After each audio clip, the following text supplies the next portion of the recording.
അവർ വീണ്ടും നടന്നു തുടങ്ങി. സമയം 9-ാം മണിക്കൂറോടടുത്തു. വൃക്ഷങ്ങളുടെ നീണ്ട നിഴലുകൾ വീണു തുടങ്ങി. എല്ലാ തരത്തിലുമുള്ള വൃക്ഷങ്ങളുണ്ട്. വനവൃക്ഷങ്ങൾ, ഫലവൃക്ഷങ്ങൾ, അലങ്കാര വൃക്ഷങ്ങൾ. ഒരു സസ്യശാസ്ത്ര തോട്ടങ്ങളിലൂടെയാണ് പോകുന്നതെന്ന് തോന്നും.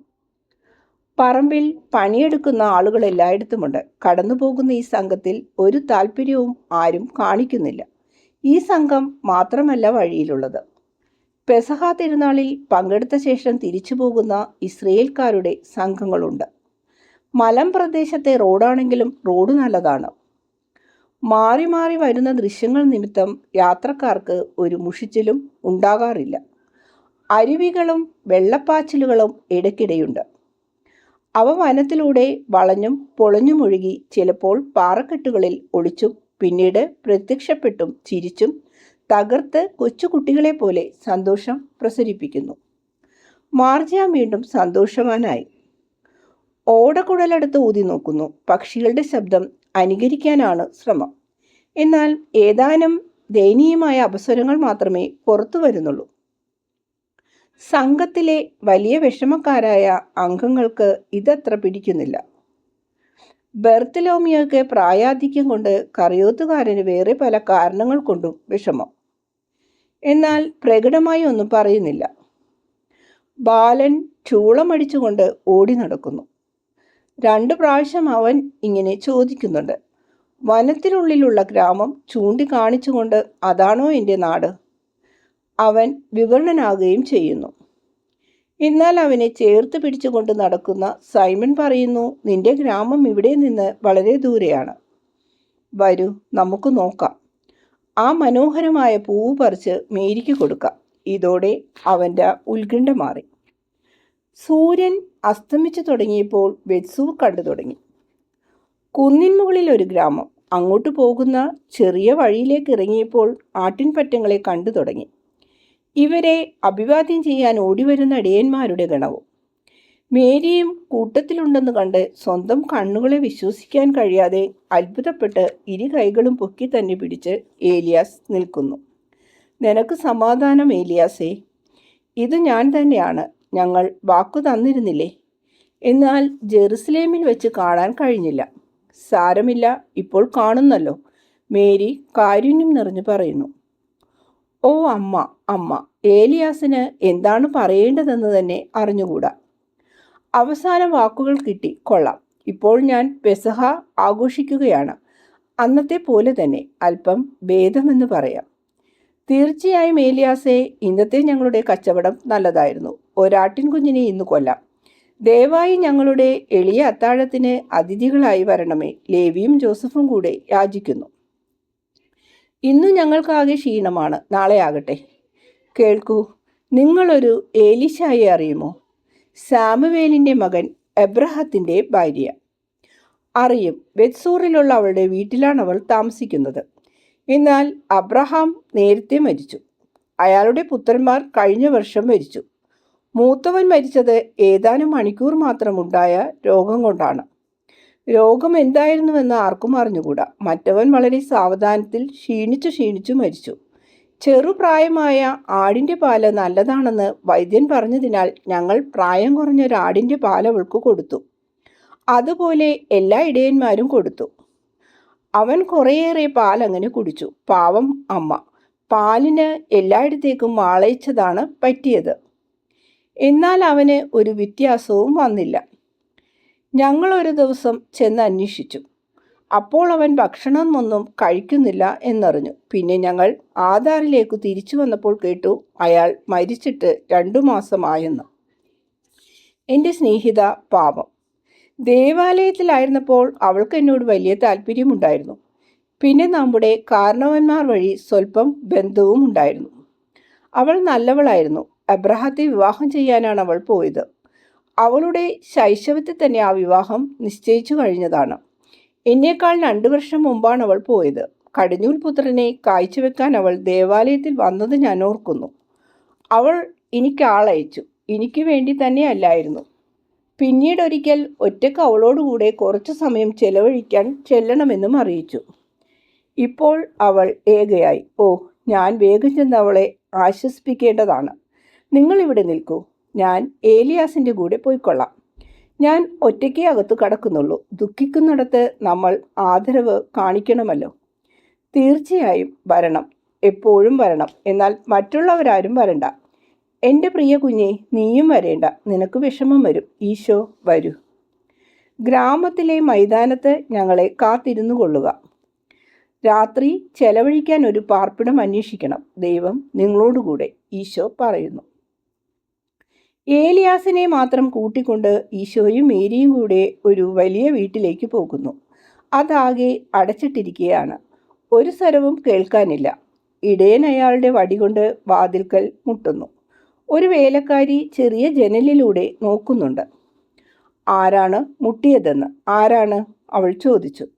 മേരി മുന്നോട്ട് നീങ്ങി നിന്ന് പറഞ്ഞു, യോവാക്കിൻ്റെ മകൾ മേരിയും അവളുടെ പുത്രനും നെസ്രസിൽ നിന്ന് വന്നിരിക്കുന്നുവെന്ന് നിന്റെ സ്വാമിനിയുടെ പക്കൽ ചെന്ന് പറയുക. ഒരു ഉപകാരവുമില്ല. അവൾക്ക് ആരെയും കാണാൻ ഇഷ്ടമില്ല. വല്ലാതെ കരഞ്ഞ് ചങ്കു പൊട്ടുകയാണ്. ശ്രമിക്കൂ. ഇല്ല, എനിക്കറിയാം അവൾ എങ്ങനെ എന്നെ ഓടിക്കുമെന്ന്. അവളുടെ ദുഃഖത്തിൽ നിന്നും മനസ്സ് മാറ്റാൻ ഞാൻ ശ്രമിക്കുമ്പോഴുള്ള ദേഷ്യം. അവൾക്ക് ആരും വേണ്ട, ആരെയും കാണുകയില്ല, ആരോടും സംസാരിക്കുകയുമില്ല. പുത്രന്മാരുടെ ഓർമ്മകൾ, അവയോട് മാത്രം സംഭാഷണം. സ്ത്രീയെ, പോകൂ. ഞാൻ നിന്നോട് കൽപ്പിക്കുന്നു. അവളോട് ഇങ്ങനെ പറയണം, നെസ്രസിലെ കുഞ്ഞുമേരി വന്നിരിക്കുന്നു. ദേവാലയത്തിൽ വെച്ച് നിന്റെ മകളായിരുന്നവൾ. അവൾക്ക് എന്നെ വേണമെന്ന് നീ മനസ്സിലാക്കും. തല കുലുക്കിക്കൊണ്ട് ആ സ്ത്രീ പോകുന്നു. മേരി പുത്രനോടും ഇടയനോടും വിശദവിവരങ്ങൾ പറയുന്നു. ഏലീശാക്ക് എന്നേക്കാൾ വളരെ കൂടുതൽ പ്രായമുണ്ടായിരുന്നു. ഭാവി വരൻ ഈജിപ്തിൽ നിന്നും വരാൻ അവൾ കാത്തിരിക്കുകയായിരുന്നതിനാൽ സാധാരണക്കാരേക്കാൾ കൂടുതൽ അവൾ ദേവാലയത്തിൽ താമസിച്ചു. എന്തോ വസ്തു സംബന്ധിച്ച തർക്കങ്ങൾ ശരിയാക്കാനാണ് അയാൾ ഈജിപ്തിലേക്ക് പോയത്. അവൾക്ക് എന്നേക്കാൾ 10 വയസ്സ് കൂടുതലുണ്ട്. കൊച്ചുകുട്ടികളെ സംരക്ഷിക്കാൻ അധ്യാപികമാർ മുതിർന്ന കുട്ടികളുടെ സഹായം തേടിയിരുന്നു. അങ്ങനെ അവൾ എൻ്റെ കൂട്ടുകാരി അധ്യാപികയായി. അവൾ വളരെ നല്ലവളാ. ഇതാ ആ സ്ത്രീ വരുന്നു. വേലക്കാരിയാകെ വിസ്മയഭരിതയായി പാഞ്ഞു വന്ന് വാതിൽ മലർക്കെ തുറന്നുകൊണ്ട് പറയുന്നു, വരൂ, അകത്തേക്ക് വരൂ. പിന്നെ താഴ്ന്ന സ്വരത്തിൽ ഇങ്ങനെയും, അവളെ ആ മുറിയിൽ നിന്നും വെളിയിലേക്ക് ഇറക്കിയ നിങ്ങൾ അനുഗ്രഹീതരാകട്ടെ. ഏലിയാസ് തിരിച്ചു പോകാൻ അനുമതി വാങ്ങുന്നു. മേരിയും മകനും കൂടെ അകത്തേക്ക് കയറുന്നു. എന്നാൽ ഈ മനുഷ്യൻ, ഓ കാരുണ്യമേ, ഇവൻ ലേവിയുടെ പ്രായക്കാരനാണ്. അവൻ പോരട്ടെ, അവൻ എൻ്റെ മകനാണ്. എന്നേക്കാൾ നന്നായി അവളെ ആശ്വസിപ്പിക്കാൻ അവന് കഴിയും. ആ സ്ത്രീ ഉരം പൊക്കി ഒരു നിസ്സംഗതാ ഭാവം കാട്ടി മുമ്പേ പോകുന്നു. വളരെ നീളമുള്ള ഒരു ഹാൾ, മനോഹരമായ മുറി.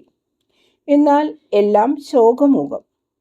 എല്ലാം നല്ല വൃത്തിയാണ്, പക്ഷേ നിർജീവം. നല്ല പൊക്കമുള്ള ഒരു സ്ത്രീ കറുപ്പ് വസ്ത്രങ്ങൾ അണിഞ്ഞ് കൂനി നടന്നു വരുന്നത് ഹാളിലെ മങ്ങിയ വെളിച്ചത്തിൽ കാണാം.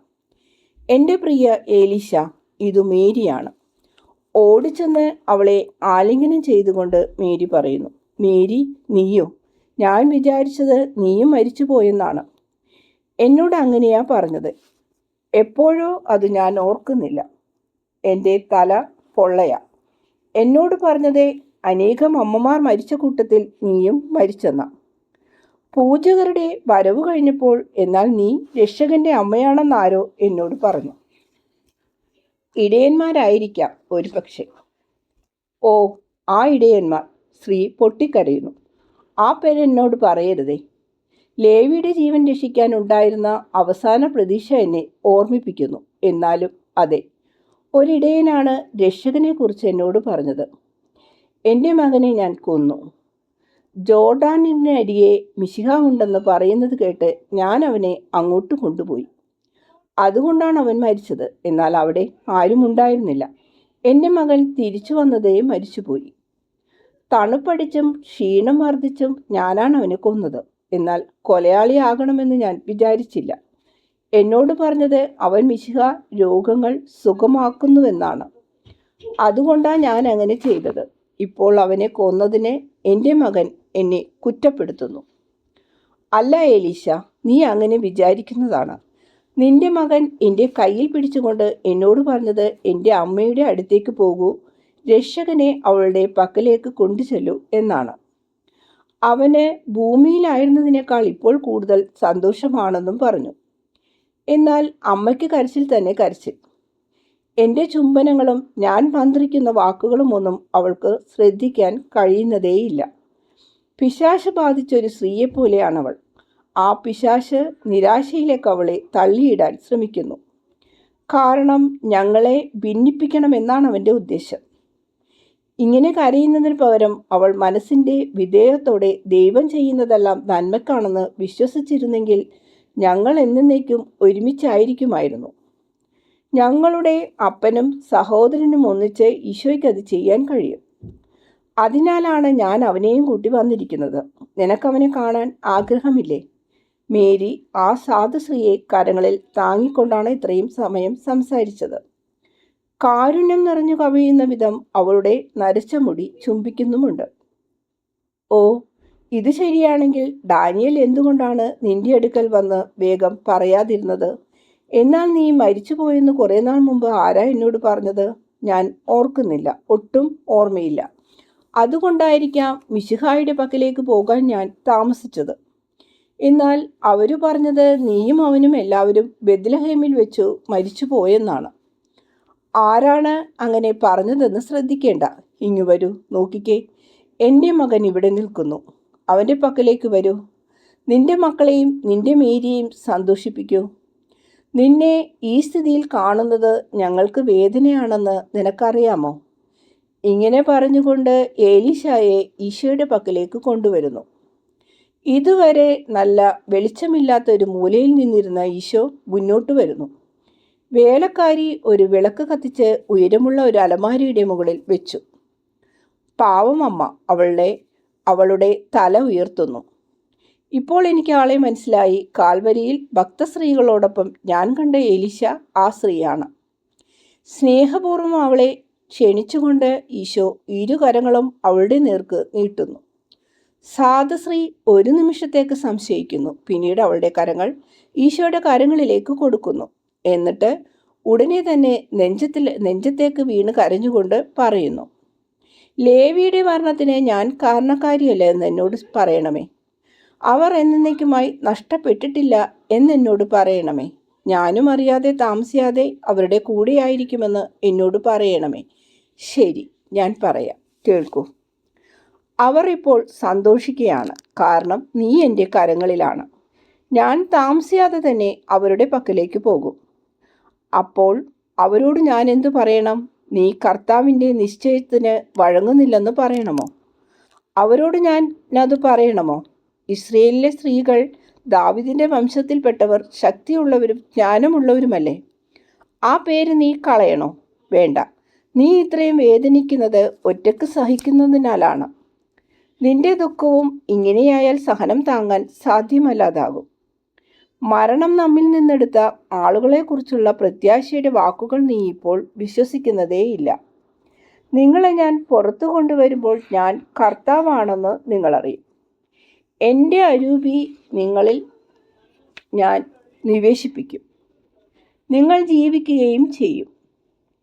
ഇസ്രയേൽ മണ്ണ് എന്ന് പറയുന്നത് കർത്താവിൽ മരിച്ചവർക്ക്, മരിച്ച് നീതിമാന്മാർക്ക് ദൈവരാജ്യമാണ്. ഞാൻ അത് തുറക്കും. പ്രതീക്ഷയോടെ കാത്തിരിക്കുന്നവർക്ക് ഞാൻ അത് നൽകും. എൻ്റെ ഡാനിയേലിനും കൊടുക്കുമോ? എൻ്റെ ലേവിക്കും കൊടുക്കുമോ? അവന് മരണസമയത്ത് വലിയ പേടിയായിരുന്നു. അമ്മയിൽ നിന്ന് വളരെ അകലെയായിരിക്കുക എന്നത് അവന് സഹിക്കാൻ പറ്റുകയില്ലായിരുന്നുവല്ലോ. അതുകൊണ്ടാണ് ഞാനും മരിക്കാനും അവൻ്റെ സമീപെ സംസ്കരിക്കപ്പെടാനും ആഗ്രഹിച്ചത്. എന്നാൽ അവരാരും കുഴിമാടത്തിൽ ജീവിക്കുന്നില്ല. നിർജീവമായ ശരീരം, നിർജീവമായ ഇന്ദ്രിയങ്ങൾ, അവയ്ക്കൊന്നും നിന്നെ കേൾക്കാനാവില്ല. അവർ പ്രതീക്ഷയുടെ സ്ഥലത്താണ്. പക്ഷേ അങ്ങനെയൊരു സ്ഥലം വാസ്തവത്തിലുണ്ടോ? ഓ, എന്നെക്കൊണ്ട് ഇടർച്ച തോന്നരുതേ. എൻ്റെ ഓർമ്മ തന്നെ കണ്ണീരായി മാറിയിരിക്കുന്നു. എൻ്റെ തലക്കകം നിറയെ എൻ്റെ കുഞ്ഞുങ്ങളുടെ കരച്ചിലും മരണവെപ്രാളവുമാണ്. അവരുടെ മരണവേദന, ഓ, അതെൻ്റെ തലച്ചോറ് ഉരുക്കിക്കളഞ്ഞു. ആ മരണവെപ്രാളത്തിൻ്റെ ശബ്ദം മാത്രമേ എൻ്റെ തലക്കകത്തുള്ളൂ. എന്നാൽ ഞാൻ ജീവൻ്റെ വാക്കുകൾ അതിൽ വയ്ക്കാം. ജീവൻ ഞാൻ വിതയ്ക്കാം. കാരണം ഞാൻ ജീവനാണ്. മരണത്തിൻ്റെ വെപ്രാളമുള്ളിടത്ത് ഞാൻ ജീവൻ വിതയ്ക്കാം. മഹാനായിരുന്ന യൂദാസ് മക്കബായെ ഓർക്കൂ. മരിച്ചവർക്ക് വേണ്ടി ബലിയർപ്പിക്കണമെന്ന് അവൻ ആവശ്യപ്പെട്ടു. അവർ വീണ്ടും ഉയിർക്കുമെന്നവൻ ചിന്തിച്ചു. അത് ശരിയാണ്. അതിനാൽ ഉചിതമായ ബലികൾ അർപ്പിച്ച് അവരുടെ സമാധാന പ്രാപ്തി ത്വരിതപ്പെടുത്തണമെന്ന് അയാൾ ആഗ്രഹിച്ചു. മരിച്ചവരുടെ പുനരുത്ഥാനത്തിൽ യൂദാസ് മക്കബായിക്ക് ഉറപ്പില്ലായിരുന്നെങ്കിൽ മരിച്ചവർക്ക് വേണ്ടി അയാൾ പ്രാർത്ഥിക്കുകയും മറ്റുള്ളവർ പ്രാർത്ഥിക്കണമെന്ന് ആവശ്യപ്പെടുകയും ചെയ്യുമായിരുന്നോ? എഴുതപ്പെട്ടിരിക്കുന്നത് പോലെ നല്ല മരണം പ്രാപിക്കുന്നവർക്ക് നിന്റെ മക്കൾ അങ്ങനെയാണല്ലോ മരിച്ചത്. വലിയ പ്രതിസമ്മാനം കരുതിയിട്ടുണ്ടെന്ന് അയാൾ വിശ്വസിച്ചു. അത് ശരിയാണെന്ന് നീയും പറയുന്നുണ്ടല്ലോ.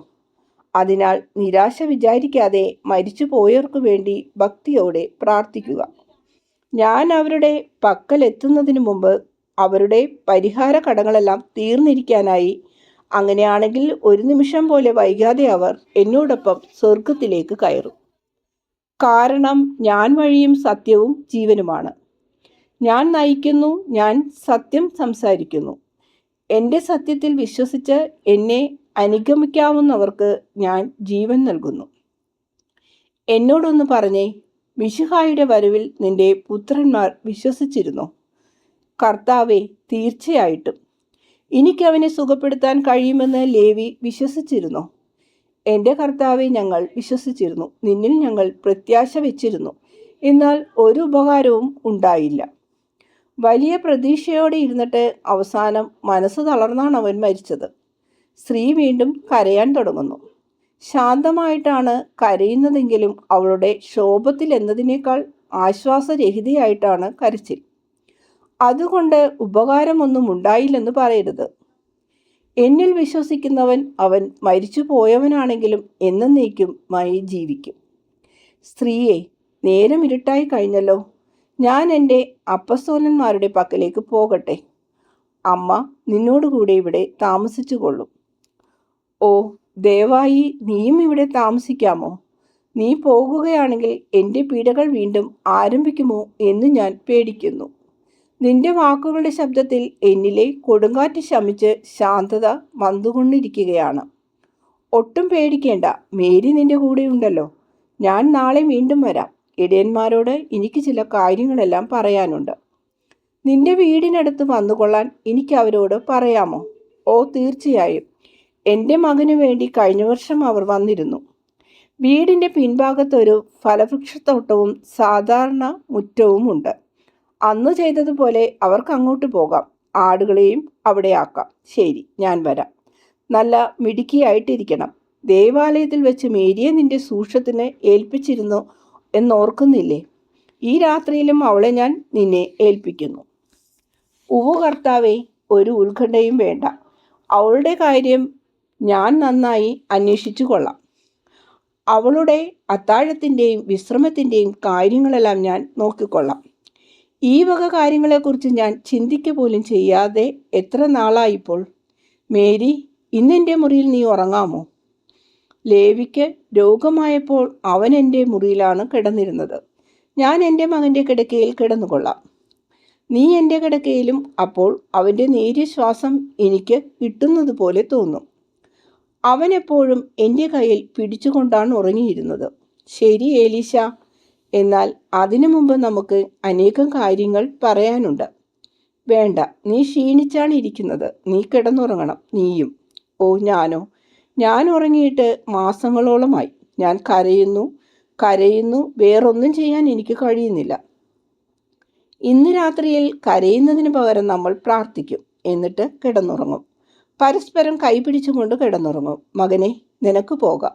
ഞങ്ങൾക്ക് വേണ്ടി പ്രാർത്ഥിക്കണം. ഞാൻ നിങ്ങളെ അനുഗ്രഹിക്കുന്നു. നിങ്ങൾക്കും ഈ ഭവനത്തിനും സമാധാനം. ഈശോ പോകുന്നു. വേലക്കാരി പിന്നിലുണ്ട്. വിസ്മയത്താൽ അവൾ തരിച്ചു പോയിരിക്കുകയാണ്.